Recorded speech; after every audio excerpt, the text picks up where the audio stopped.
Late Night Radio with Ashley Storrie on BBC Radio Scotland. Listen on BBC Sounds.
listening to Ashley Storrie on BBC Radio Scotland, live from BBC Pacific Way, joined as always by psychic Silent Paul, and we're celebrating Scotland still being in the Euros by playing Scottish songs and talking about Scottish stuff. We want you to get in touch via text 80295. I can't tell. Paul's laughing because there used to be a man who sent me creepy messages, and I informed Paul that he no longer sends me messages, and apparently I looked sad when I said it, and that made Paul laugh.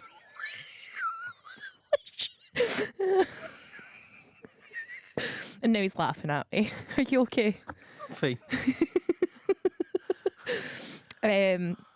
Yeah, we're talking Scotland. Get in touch via text 80295. Let us know your favourite Scottish films, Scottish books, Scottish movie. Oh, do you know what I want to talk about? 80295. You can also email us, ashleystorieshow@bbc.co.uk, or you can WhatsApp us. What's that WhatsApp, Paul? 08085 92 95 00. Not been mentioned yet, the prime of Miss Jean Brodie. Oh, yeah. One of my, bear in mind, the entire cast, barring I think Gordon Mackay, were English, doing Edinburgh accents. But, because Maggie Smith is English. But she does a good Scottish She does a accent. brilliant Scottish accent. You cannot take that away from her. But yes, one of my all-time favourite films, so inappropriate as a 5-year-old, used to watch it, recite it. She's a good Who's done the best and the worst Scottish accents? Ewan McGregor is Scottish, and I think his Scottish accent's the worst. It's so true. But his American ones are just as bad. Oh no, it's like sometimes Ewan McGregor sounds like an alien who doesn't have any native accent. I think Johnny Lee Miller does a sound Scottish accent. Oh, yeah, he does a good one. I think Johnny Lee Miller does a good Scottish accent. Sean Connery does a good Scottish accent for other accents. Yeah. Oh, it's me, I'm Egyptian. Oh, But obviously, if we and- go to Highlander, Christopher Lambert's was awful. Was it? Yeah.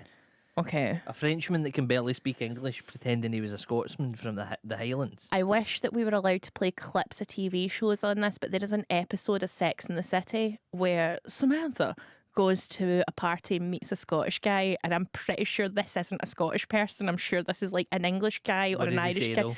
It's just like he's incomprehensible, but it's so bad and so weird. Yeah, Did she sleep with him, though? I think so. Yeah.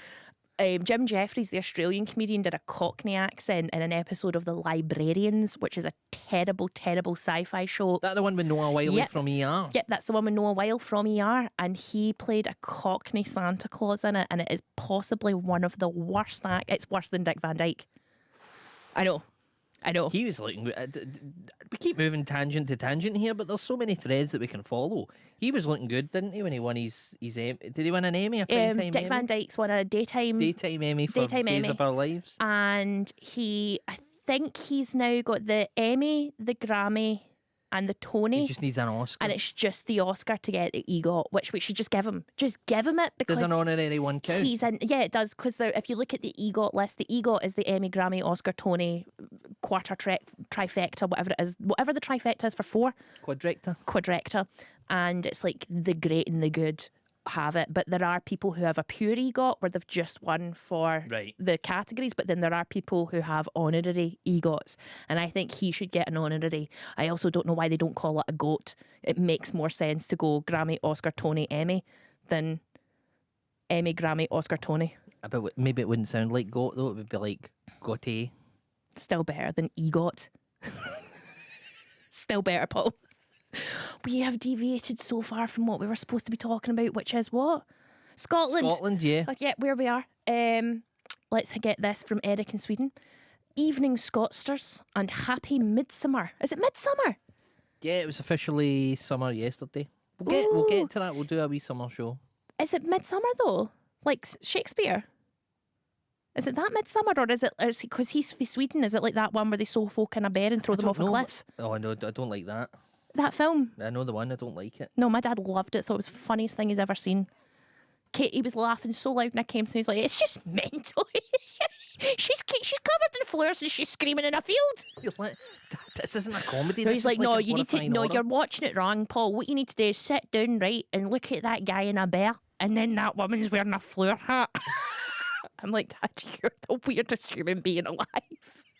Mum, we watched that film where the woman screams with a flare dress on. Does he laugh at all horrors?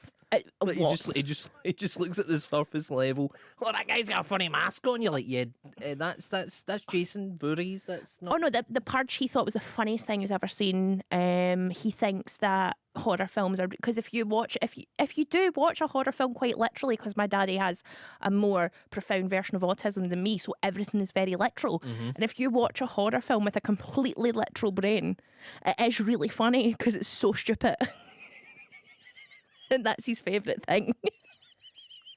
Like The Exorcist, he thinks is hilarious. She puked all over him. She vomited in her heat span, and you say if that's happening, the last thing you're going to want is a priest. You're going to want somebody like with a carpet cleaner or something to come up. Take that way to York Hill. She's so well.